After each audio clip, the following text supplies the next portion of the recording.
Kita ninyo na patong-patong ang kaso ko. Sa totoo lang, ang balita ko may warrant daw ako pag...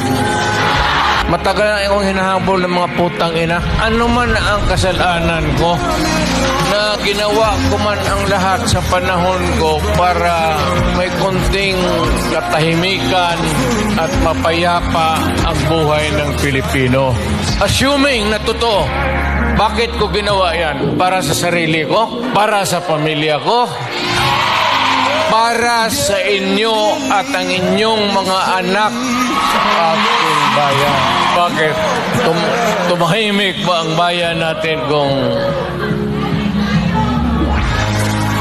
Pilipinos? Hold up dito, hold up.